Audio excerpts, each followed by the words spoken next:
Looking at our mortgage calculator, so we're going to go in, we're going to do our home price. Home price is going to be based on, and I'm going to show you exactly why it is so difficult for a majority of people. I want to make sure we get the chat up, but for a majority of people that cannot afford a home, and I'm going to break it down mathematically with our mortgage calculator, show you exactly what we're talking about and exactly why it is so incredibly difficult to own a home as it sits today. So for in this area, we are just north of Detroit. Home prices are around $500,000. That is right. Home prices around here run about $500,000 for all of the new builds and the houses that you're selling. That is roughly about the price tag. Now, when we look at a down payment, we recommend doing that 20%, which would be $100,000 down. For a majority of individuals, they do not have $100,000 just sitting around that they're going to go ahead and they're going to put into this down payment, meaning they're only going to put 5%. What a lot of people do, they put 5% or 25K down because that's exactly what they want to come up with or what they can come up with. With that being said, majority of people do take loans for 30 years. Very, very few loans do we see for 10 years, for 15 years. That is because the payment on those become incredibly high, especially when you're at a higher home price. In addition to that, the rates. Interest rates right now on a 30-year mortgage are roughly 7%, which means based on those numbers, so we have a $475,000 purchase price on a 30-year loan with a 7% interest is running $3,580 a month. Now, this is only the payment. That is right. It really is going to make a big difference when it comes to property taxes. You have to factor in exactly what you're going to be paying there. Also factoring your homeowner's insurance, depending where that comes in at, could be higher or lower, again, kind of depending on where your $3,600 a month mortgage payment is. Now, with that being said, there are also utility costs on there, which again, kind of based on zip code. Looking at Michigan, it runs about $360 to $380 a month just for the utility costs. So we're coming in total home ownership around $4,000 right off the bat. Now, looking again at our 475 price tag and looking at the amortization schedules, this is where, again, it comes into kind of a crazy amount. If you're looking to borrow $475,000, and again, we're using the average rate of 7%, that puts your interest paid at $672,000. That is right. You're borrowing $475 over the course of 30 years. You're paying back $672,000. That brings the total cost of home ownership over that 30-year period to $1,147,528. So you are literally paying for your house twice, plus about $200K on there, which again is kind of crazy when you think long-term in the effective interest rates. When it comes to a $4,000 a month payment, majority of people cannot afford this. When we look at debt to income ratios, when you start looking at the 50, 30, 20, roughly 18 to 25% of your income would have to be allocated to your mortgage, which again is kind of the general rule of where you want to keep your income in relationship to how much you're paying for your housing. When you start looking at this $4,000 a month to own a home and literally the $3,700 that you're paying for your mortgage, you're talking probably 30, 40, most people 50% of your income is literally just allocated to the mortgage payment and nothing else. This doesn't include any food budget, any gas, any expenses outside of really the mortgage because of the rate based on the housing cost. And again, this is the reason why so many people cannot get approved for this.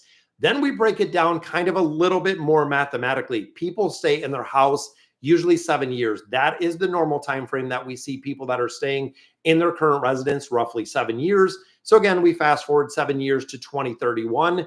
Looking at the numbers right here, if you've made your mortgage payments and you've always been on time for those 7 years, you have cut off $47,000 from your principal. So again, thinking mathematically, we're at our $475,000. 7 years later, you have only paid back $47K with making almost a $4,000 mortgage payment every single month. However, looking on the interest side, in that same 7 years that you paid back $47K in interest, you have paid $252,000 in interest during that exact same time, bringing the total remaining balance of $427,000 that you do still owe on the property. Like I said before, most individuals live in their home for 7 years. So you have a house that's 475, you paid it down to 427. Now most people at this point do one of two things. Number one, they either sell and they move to another property. They could possibly looking to upgrade, possibly looking to go into a different area. Second one is a lot of people like to remortgage. And if you can get a little bit of a lower interest rate, it's going to be a bonus. However, at this point, most individuals do take that 30-year mortgage that they're sitting on for now 427,000. They roll it over. They might put a little bit more debt in there. They might get a little bit of a better rate. But the problem with this is 23 years are left on this mortgage. They go back to a 30-year mortgage is usually what we see. They go right back to a 30-year mortgage. Then you kind of fast forward 7 more years. They might do some refinance. They might have some more debt accumulation. Then they go back to a 30-year mortgage. This means that when you get to the point of retirement, I see a lot of individuals going into retirement that have 15, 20, possibly even 25 and 30 years left on the mortgage, because to borrow money on a mortgage, there is no age limitation. So you could be 85 years old. You're doing a 30-year mortgage, which is kind of incredibly crazy to think about.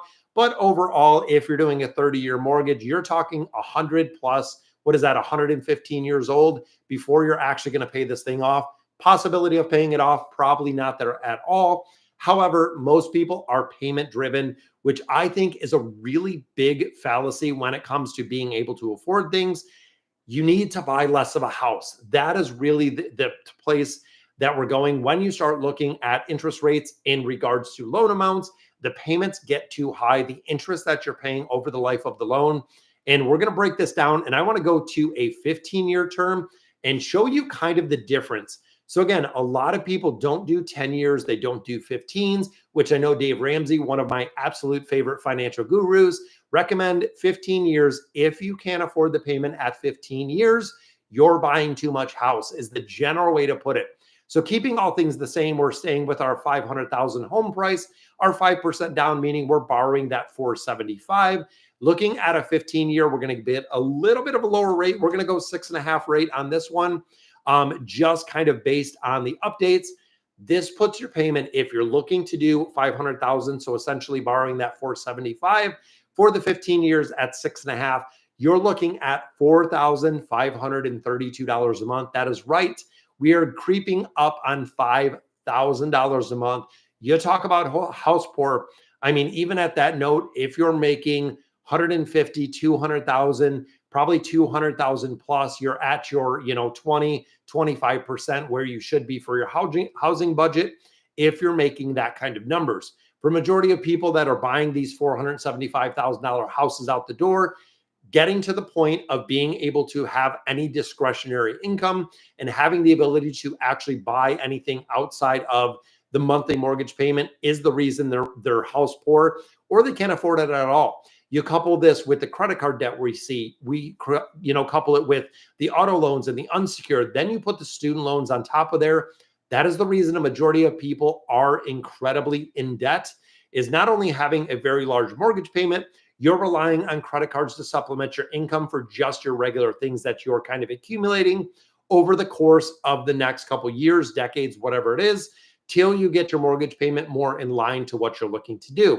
Now, breaking it down again on a 15-year, this is a big difference when you do the 15-year, and that is why I kind of want to show it. If you're looking at that same loan amount of $475,000, interest paid is $269K. That's right. From going from what, 670 to 269 at that 6.5%, you are literally cutting $400,000 of interest off. I know it is 15 years shorter, but you are cutting $400,000 off, meaning your $475,000 house is now only $744K, making it, again, a lot more achievable, especially if you have a smaller home starting price. So if you're starting in the 150, 180, 200, 220, in that kind of area as a starter home, which honestly is where you should be for a starter home, it is going to be honestly, it's going to be very, very beneficial if you're doing that 15-year, because you're really going to do a couple things with the amortization of your house. Is, again, utilizing that 7 years you're in your home.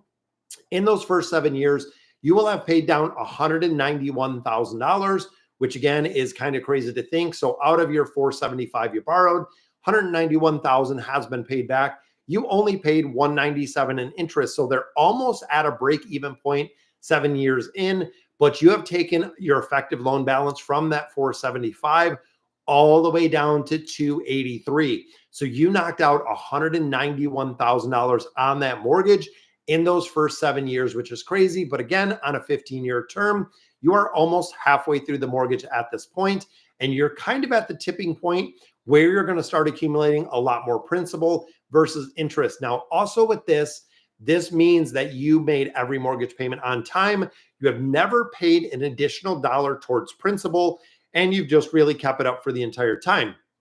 Then if you do something kind of crazy, let's say we put an extra $100 onto our mortgage payment every single month. Now, of course, this is going to cut down the interest that you're paying. This is also going to cut down essentially as fast as you're going to go through here. It is going to cut a ton of time off of your loan, because when you look at a 15-year loan, all of a sudden, when you're putting an extra $100 in, it kind of changes the scale a little, where when you hit the 7-year mark, you're at 203,000. Interest paid is 195. So you're systematically breaking it down just by adding $100, and you're paying this loan off one entire year early on a 15-year, which is really good because that is 12 months of payments that you don't have to make. Now, again, I know this is incredibly high, which I want to break it down one more time, just using kind of half the price. So looking at our 250,000 with our 5% down, and really making this a little bit more affordable for where we are on, let's go to a 30-year. So looking at the 30-year, we'll go ahead and update our information here. 30 years, so 250,000. So you are putting your 5% down. So we're borrowing 237.5. This puts your monthly payment at 1732, which again, for a majority of individuals is going to be a lot more in line with exactly what they're looking to pay. Putting that 5% down, of course, you do have to carry PMI. So there is going to be a charge with that because you're not putting the 20% down. But overall, the amortization schedule kind of runs the same. With a loan amount of 237, you are paying 303,000 in interest over 30 years. So like I had said before, you are literally paying for your house twice, over twice. I mean, we're talking what, 63,000, 66,000 over what the original loan amount was, just because of the interest that you're stacking on side of that. At 6.5 is where we put it, because it was based on the 15-year. But again, looking at the sheer cost of borrowing this and the power of interest rates are the reason why a majority of people, again, cannot afford a house and cannot move out of an apartment, and changing the situation of where they're at is the 30-year loan. Again, I know a lot of people do it to make it affordable, but making it affordable ultimately leads to additional debt in the amount that you pay for your house. How much do you actually pay? You pay for your house double, over double when we look at all of the scenarios, regardless of the price you use. At the current interest rates, you're paying well over double the price of your house. This is the reason why making extra mortgage payments, making extra principal payments are going to be very, very important when you're doing a mortgage. In addition to that, making sure that you're paying off your debt when it comes to student loans, when it comes to credit card debt, when it comes to vehicle debt. Paying off all of those and eliminating the debt is going to free up a little bit of income. With that freed up income, you can put it towards your mortgage. Paying off the mortgage and then being absolutely debt-free is a goal that I know a majority of you have, and we've seen it with the debt-free journey that we're kind of getting through here, making sure and realizing exactly what the mortgage calculator looks like. So this was actually brought up, and this was a question that I actually got from somebody. Looking through the paperwork of a mortgage, looking at a 30-year mortgage. And again, I use the scenario of the $500,000 house because that was essentially what they were doing. They were buying a $500,000 house at roughly 7%. So when we ran the numbers, they said, do you realize that you're charging me over 100% interest over 30 years? I said, yeah, you're paying 7% a year. When you do 10 years, when you do 20, when you do 30 years, you are paying for your house. I mean, even then, if you're borrowing $475 at 7%, you're looking at $662,000 in interest paid. So again, when you're borrowing it from the bank, you're going to pay the bank back. You're going to pay your house off. Then you're going to pay a lot more interest. then you're going to touch the loan amount of the 475 that you have, which again is kind of crazy because super, super expensive when it comes to buying the house. Now, I know everyone needs a place to live, but make sure you know the true cost of your house before you get in, because then you tack on a lot of additional things when you're looking at what the PMI is, what the property tax is, what the homeowner's insurance is, what the cost of utility is. And then you put in the cost of home repair. If it needs new windows, if it needs a furnace, if it needs a roof, you have to be aware of the true cost of home ownership.